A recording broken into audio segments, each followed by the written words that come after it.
Baik, dengan mengucap bismillahirrahmanirrahim. Assalamualaikum warahmatullahi wabarakatuh. Jumpa lagi dengan saya Kang Bubun di Pats Kawan Channel.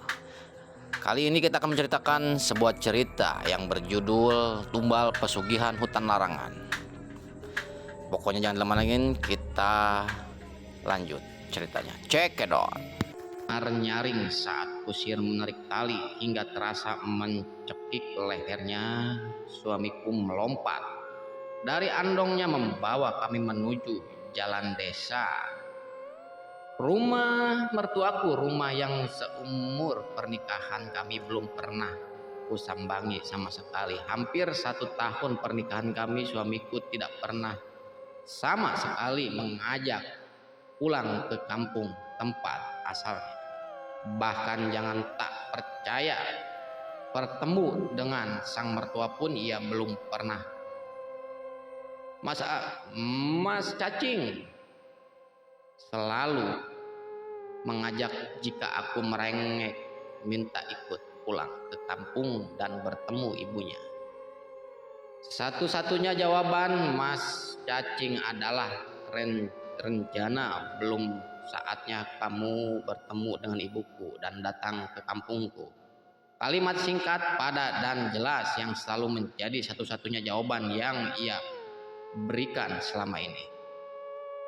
Jika aku ngotot ingin tahu alasannya, maka ia hanya akan bilang jika sudah saatnya, maka tanpa kamu minta, Kang Mas akan membawa kamu pulang ke kampung dan bertemu dengan ibuku. Nyi. Dan seperti biasa, aku hanya terdiam, tak lagi bertanya apapun lagi, karena aku tahu semua akan sia-sia saja. Tak pernah ada alasan logis yang terlontar dari Mas Cacing selama ini. Hanya 2 kalimat itu itulah yang menjadi senjata andalannya menenangkan diriku agar tak lagi meributkan hal yang tak penting menurut versinya. Dan kini tepat setelah 3 tahun 4 tahun usia pernikahan kami, entah tiba-tiba dapat angin surga dari mana. Secara tiba-tiba Mas Cacing memintaku ikut pulang ke kampung dan bertemu keluarga besarnya. Mertuaku bernama Mbah Darto berusia kurang lebih 60 tahun, yang hanya aku menilai lewat foto tanpa pernah melihat sosoknya yang asli. Dan kini aku sudah berdiri tepat di halaman rumah mertuaku yang sejak dulu ingin aku kunjungi. Karena bagaimanapun aku ingin menjadi menantu yang berbakti pada sang mertua. Aku terdiam sesaat melihat rumah dengan bentuk joglo berdiri gagah di hadapanku. Rumah itu terlihat wingit secara kasat mata, entah apa penyebabnya. Mungkin karena banyak pohon-pohon beringin berdaun rimbuan yang semakin terlihat menyeramkan. Angin malam membuat desuhan suara gegesan kedua, salah satu penyebabnya. Oh.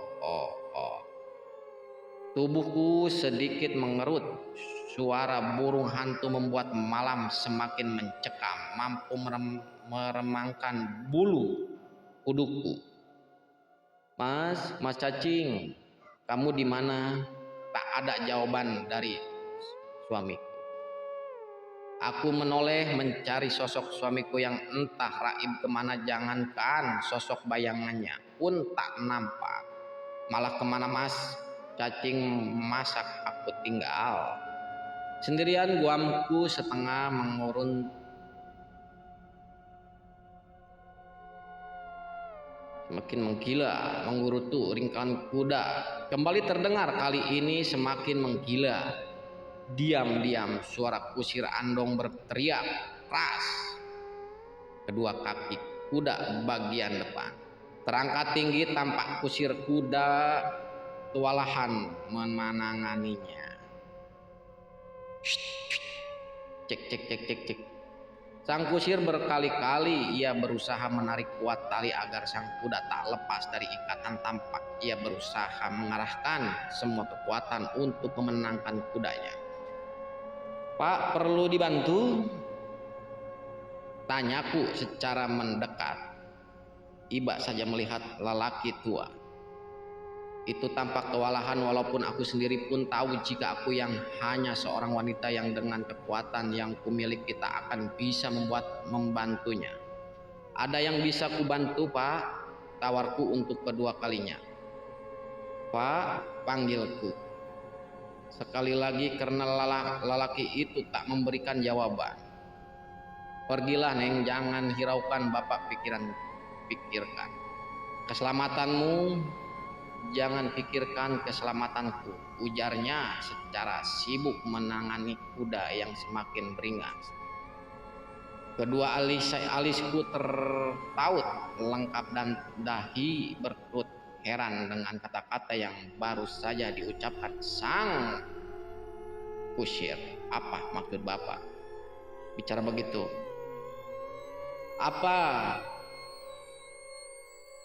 Apa Neng masih enggak menyadari jika kudaku beringas begini bukan karena faktor alami? Lihatlah, dia begitu liar, seolah-olah melihat sesuatu yang membuatnya takut." Mendengar kata-kata lelaki itu, sontak aku mengadarkan pandangan ke seluruh penjuru, namun tidak menemukan apapun. Tapi tidak ada apa-apa dan tidak ada siapa-siapa di sini, sahutku perlahan kepada bapak tua tersebut. "Neng tidak akan pernah menemukan dan melihat siapapun karena pada dasarnya mereka tidak bisa terlihat dengan kasat mata. Kita sebagai manusia biasa." Seketika tubuhku bergetar, bulu kudukku meremang. Wush! Sekelebatan angin malam berdesir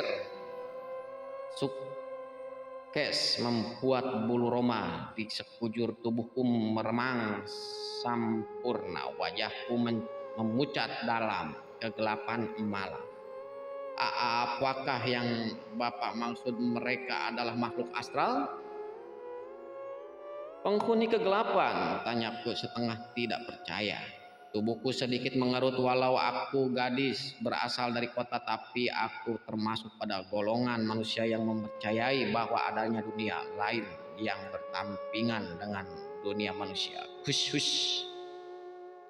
Kembali terdengar suara sang kusir yang berusaha membuat kudanya tenang, tak lagi memberontak liar. "Tidak lama lagi kamu akan tahu sendiri pesanku. Hati-hati di desa ini, jaga dirimu baik-baik. Ada yang mengincar nyawamu." Arga baru saja ia selesai. Gelapnya malam hanya terdengar derap kuda yang semakin lama semakin samar terdengar. Doi gandeng telinga. "Apa katanya dia ada yang mengincar nyawaku? Tapi kenapa?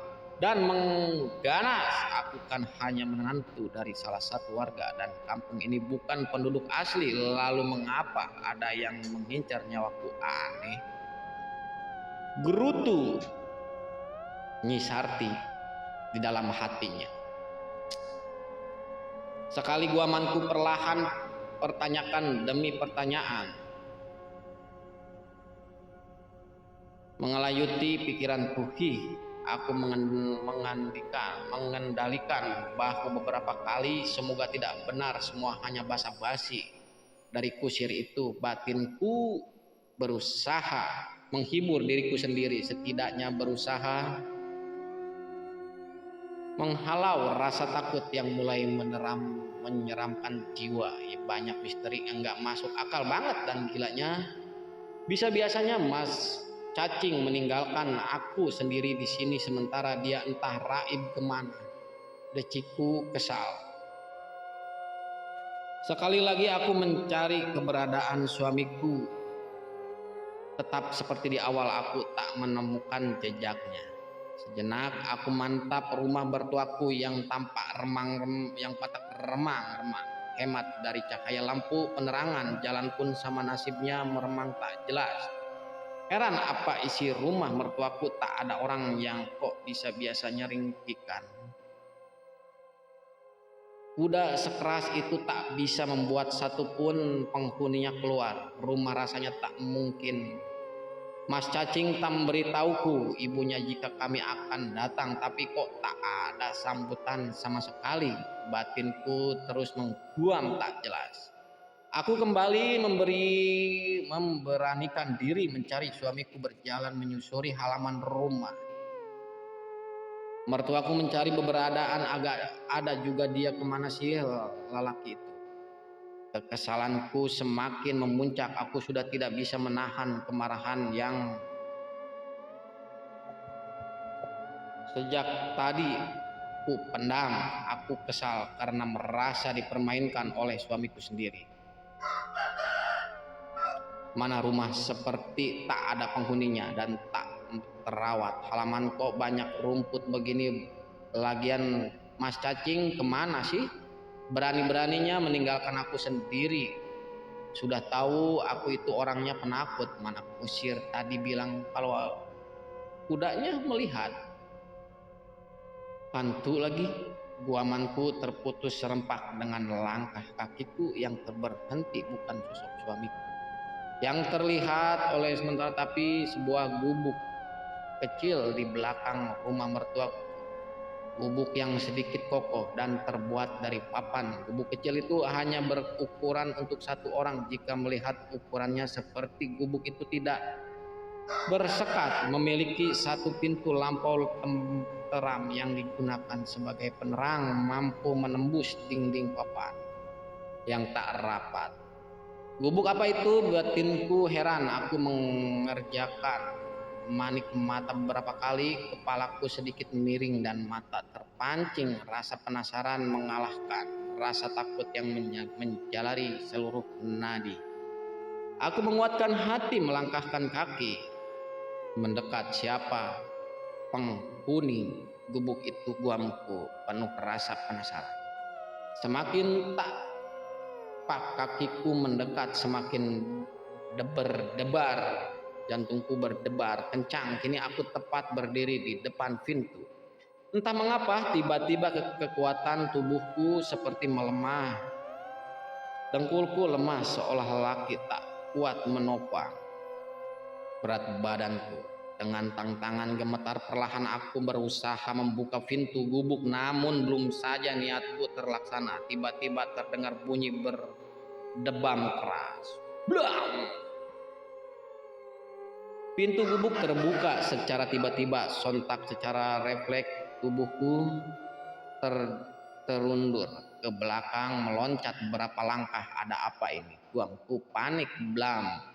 Terdengar kembali bunyi debam pintu untuk kedua kali, dan kali ini pintu tertutup kembali. Mataku membelaik lebar melihat kejadian itu. Rasa herannya tercampur dengan rasa takut. Bagaimana tidak pintu gubuk itu bisa terbuka dan menutupi sendiri, padahal mantraku sama sekali tak melihat ada orang yang membuka dan menutup pintu. Rasa gugup membuat aku menengguk selfie berulang kali. Kenapa bisa membuka menutup sendiri? Guamku terbata-bata.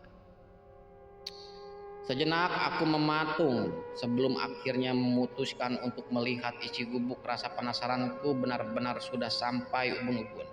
Ada apa dengan gubuk ini? Batin Rek. Belum lagi tanganku membuka pintu gubuk, tiba-tiba pintu itu sudah terbuka sendiri, terdarit perlahan.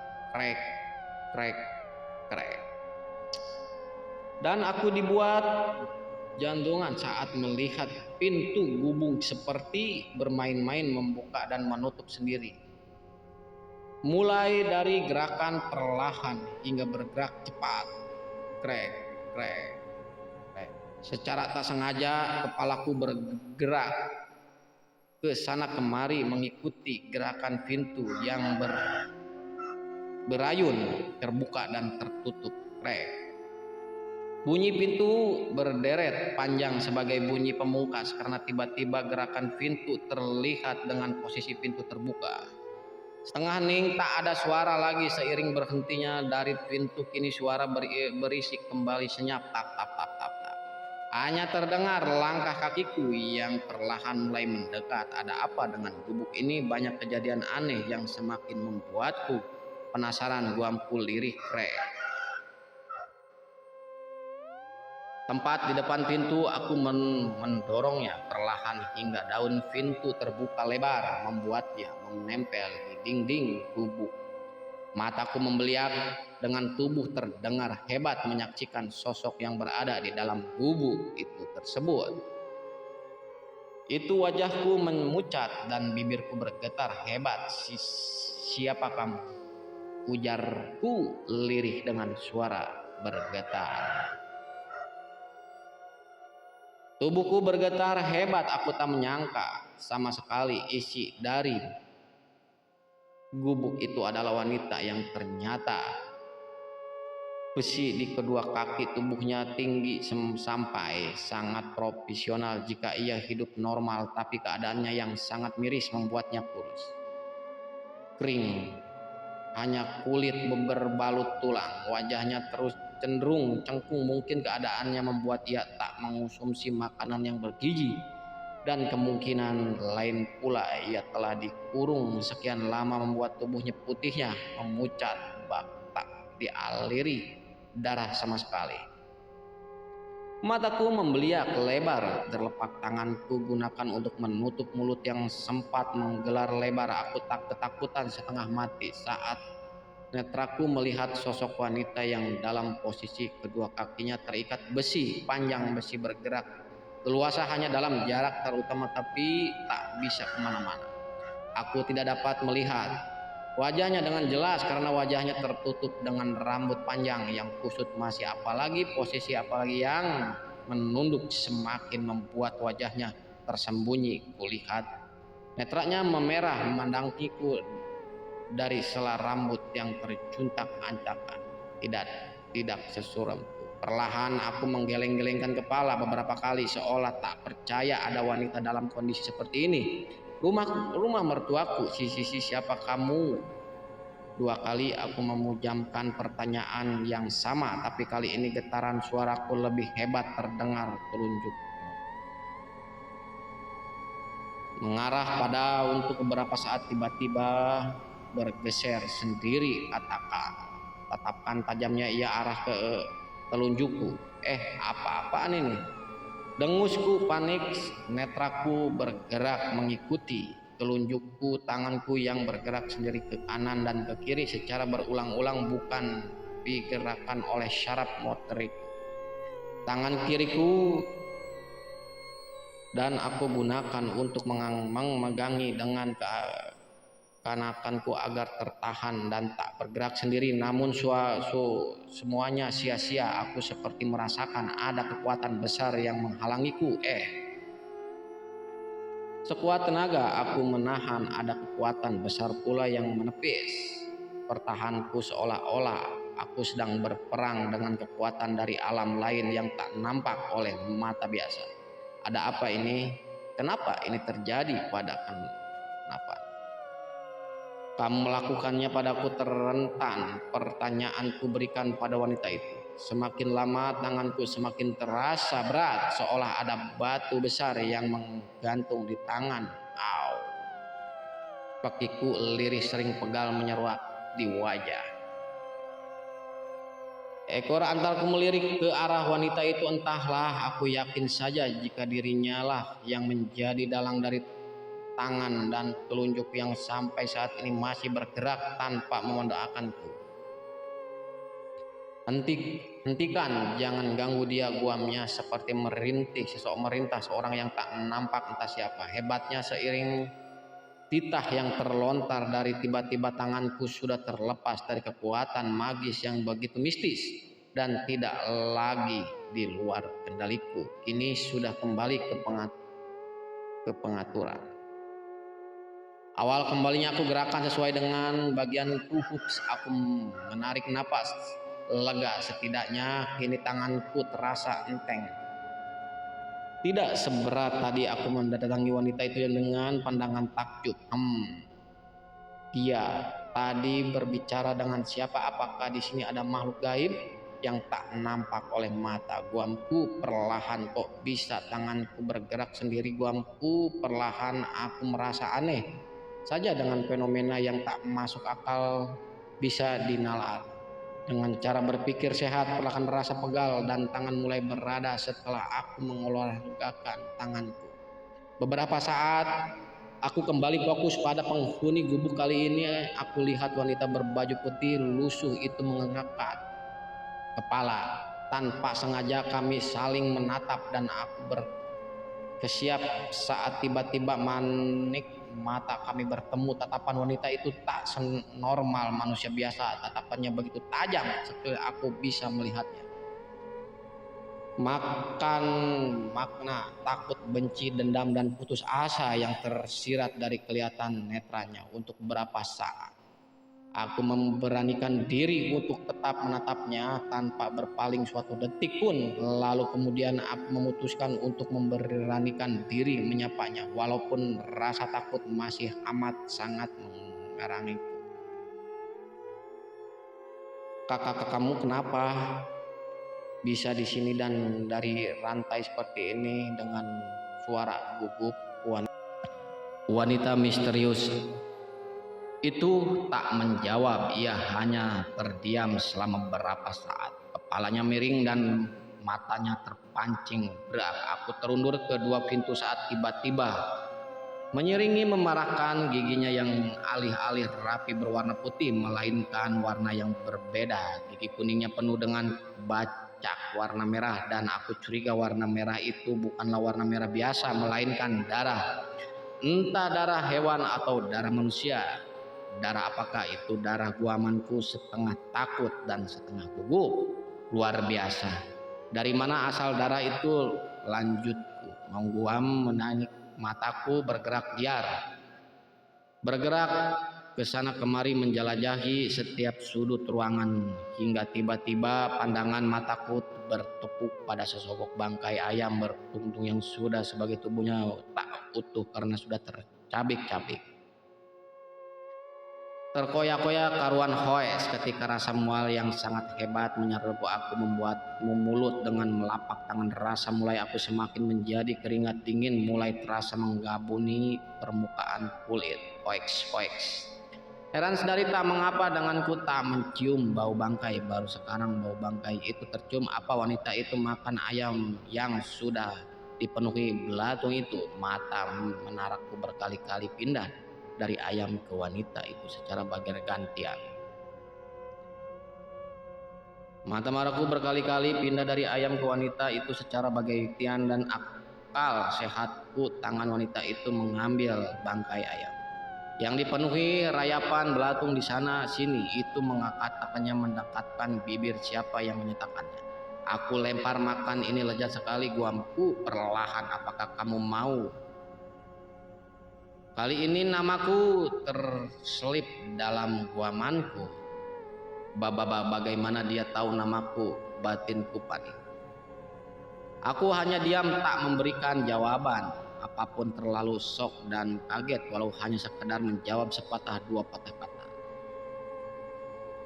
Nyai pun kamu mau? Kembali terdengar penawaran wanita itu untukku. Sekali lagi ia memberikan penawaran dengan memanggil namaku secara lengkap. Hal itu semakin membuat rasa heran meninggalkan. Tanpa sadar aku merapatkan tubuhku ke daun pintu seiring rasa takut yang sangat kuat merasuki. Ini enak sekali, Nyai. Kapan-kapan kamu harus mencobanya. Suara dingin wanita itu semakin membuatku bergetik dengeri. Tawanya berdengar dan mampu membangunkan bulu roma. Kali ini belikan mataku semakin lebar. Bagaimana tidak, wanita itu tampak lahap mencabik-cabik ayam mentah berbulu hitam itu mengguamnya beberapa. Saat tak peduli, belatung-belatung itu juga ikut memasuki korongan dan berakhir di perut seketika. Perlahan tetapi pasti rasa malu muncul, belajar memperlahankan dan berakhir di perut yang kini sudah terasa tak nyaman sama sekali. Oeks. Melihat tingkahnya, rasa mual semakin mengentuk untuk perut. Kepalaku terasa pusing melihat sesuatu yang sungguh di luar akal sehat. Aku beranjak pergi, tapi langkahku berhenti ketika suara wanita itu terdengar memanggil, "Tunggu, Nyai." Aku perlahan menolehkan kepala dalam ketakutan. Tubuhku menciut dan menggetar hebat. "Kenapa kamu mengantarkan nyawamu kemari? Pergilah selagi bisa. Jangan pernah percaya pada suamimu dan mertuamu dan warga desa ini." Suaranya serak dan berat dengan kedua yang masih memanggil. Ayam berbelatung itu ia menghentikan lahapnya, memelikan wajah dan menutup mulut, tak peduli ketika banyak belatung yang berpindah dari tubuh ayam kini mulai menyerapi melapak tangan. Aku bergidik negeri menyaksikan mual dan jijik. Dengan semula bisa jangan menyampai nasibmu sama dengkulku. "Apa maksudmu?" tanyaku sekali lagi, tapi bukan mendebat. Jawaban wanita itu nampak marah sekali karena aku tak menuruti apa yang ia katakan. Namun Dewayu, suatu saat kamu akan tahu siapa aku. Berhati-hatilah pada suamimu dan mertuamu serta beberapa warga di sini.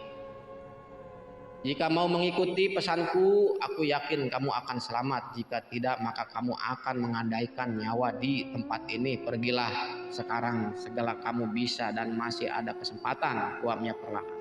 Kali ini dia terlihat serius dan berkata benar, walaupun itu hanya sesaat. Karena ia tak lama kemudian ia kembali ke sikapnya yang seperti orang gila, tidak waras sama sekali. "Pergilah, Renjani, pergi secepatnya, dan tidak maka bayi yang ada di dalam kandunganmu akan menemui bahaya besar selanjutnya." "Bayi-bayi di mana bayi?" "Dia perutmu," sahutnya dengan suara dingin. "Di perutku," sahutku tak percaya. Bagaimana mungkin aku sadari tak jika hamilan di perutku. "Selamatkan dia, tapi saya selalu tidak usah banyak cara." Perdebatan ikuti kata-kata, "Jika tidak ingin nyawa berpisah dari tubuhmu." Aku mengangguk beberapa kali. Tiba-tiba wanita itu mengejang seperti melihat sesuatu. Ia mulai gelisah dan tanrum. "Pergilah, dia sudah datang," guamannya. "Pergi." Aku membalikan tubuh hendak pergi dari gubuk itu. Baru saja memutar tubuhku hendak pergi, bug, tiba-tiba kembali berhenti ketika aku hendak melarikan diri, terhalang oleh pada bidang seorang laki-laki. Aku berangkat kuat sekali. Kamu kembaran dari suamiku." Nyaris ikut terjatuh. Jika tangan lelaki itu tidak menyangga kuat tubuhku, maka aku seperti akan terjerembab ke permukaan tanah. "Siapa kamu?" ujarku tergarap. Seorang laki-laki tampan yang wajahnya mirip dengan Mas Cacing. Kini tengah menggali kedua tanganku. "Mas Cacing," guamanku. Perlahan lelaki itu mengeleos dengan senyum sinis terukir di bibir. Ia melepaskan genggamannya. Aku merasa heran dengan sikap sinisnya untukku. Entah apa penyebab kesinisan itu, aku pun tak tahu. Padahal kami baru pertama kali bertemu. Sesaat aku tertegun memandangi lelaki itu. Terasa heranku semakin memuncak saat tapapanku memandai wajahnya. Lelaki mirip banget dengan suamiku, tetapi kenapa pakaiannya agak sama dengan yang dipakai saat pergi kemarin? Batinku kebingungan.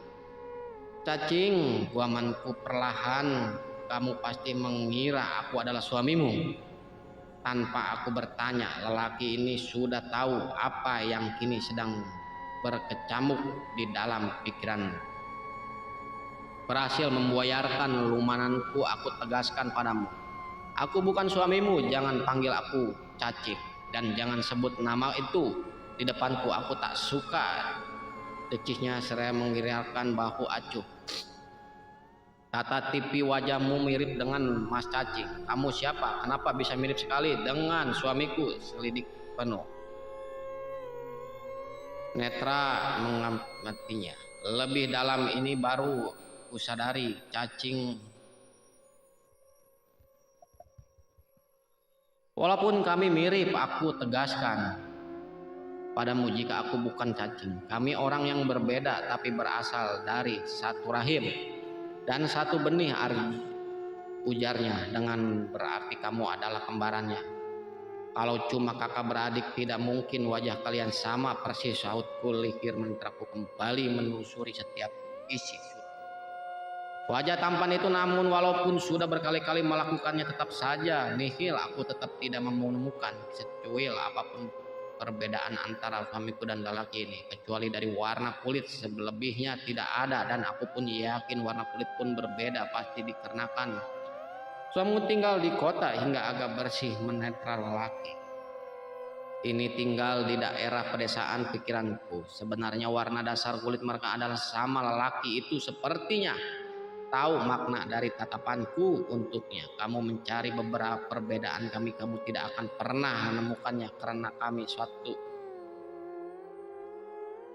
Tiba-tiba terdengar suara Mas Cacing memanggilku dari kejauhan. Dari sela kegelapan malam aku melihat sosok kekar suamiku berjalan ke arah kami berada. Aku melihatnya berjalan cepat di sela pekatnya malam. Aku tak tahu kalau Mas Cacing memiliki saudara kembar, bagaimana bisa. Untuk hal seperti ini pun aku bisa tidak tahu, padahal aku adalah istrinya. Selama ini selalu menganggap aku yang paling tahu soal suamiku. Ternyata banyak hal yang aku tidak tahu. Bagaimana lirihnya nyaris tidak terdengar lagi. Kenapa Mas Cacing agak pernah bercerita soal kembarannya? Kalau agak salah dia selalu bilang kalau dia hanya anak satu-satunya alias anak tunggal. Jika berada di lelaki ini kembarannya, berarti selama ini Mas Cacing sudah berbohong. Aku selanjutnya sibuk berbicara pada diri sendiri. Aku tahu semua tentangmu, tapi kamu tidak tahu sama sekali tentang suamimu. Kasihan sekali hidupmu deh. Lelaki itu lirih seraya memberiku hadiah sebuah senyum. Ejeknya tersinggung bibirnya sebelum berlalu ia membalikan tubuh. Singkat cerita, pukul 12 malam pun berlalu, dan benar sekali apa dari pepatah dari si nenek tersebut. Dan ternyata apa yang dari dikatakan nenek tersebut benar. Dan tiba-tiba merincing kereta kencana pun datang dengan sesosok putri yang sangat cantik. Dan tadinya aku pun asa mimpi dan tidak mimpi melihat kereta kencana tersebut. Dan benar sekali, tiba-tiba si nenek tersebut menghalangi ketika rohku mau diambil oleh si wanita tersebut. Si nenek tersebut datang menghampiriku dan menghalanginya, dan membacakan mantra dan membanjurkan sebuah air garam kepada wanita tersebut. Dan aku pun bergegas lari ke musola terdekat yang berada di kampung tersebut. Berhubung si wanita tersebut marah dan suamikulah yang menjadi sasaran tumbal selanjutnya dan meregang nyawa di tempat. Dan adiknya pun sama seperti itu, dicekiklah oleh si wanita tersebut, dan mereka pun meninggal meregang nyawa di tempat gegas di rumahnya. Begitulah akhir dari cerita ini, dan tunggu cerita-cerita selanjutnya hanya ada di Pats Kawan Channel. Jangan lupa klik, komen, and subscribe dan share. Dan bila mana ada kesamaan tempat, nama, gelar, atau cerita, kami mohon maaf dengan sebesar-besarnya karena ini hanyalah tontonan dan hiburan semata. Dan tak lupa dengan mengucap bismillahirrahmanirrahim. Assalamualaikum warahmatullahi wabarakatuh.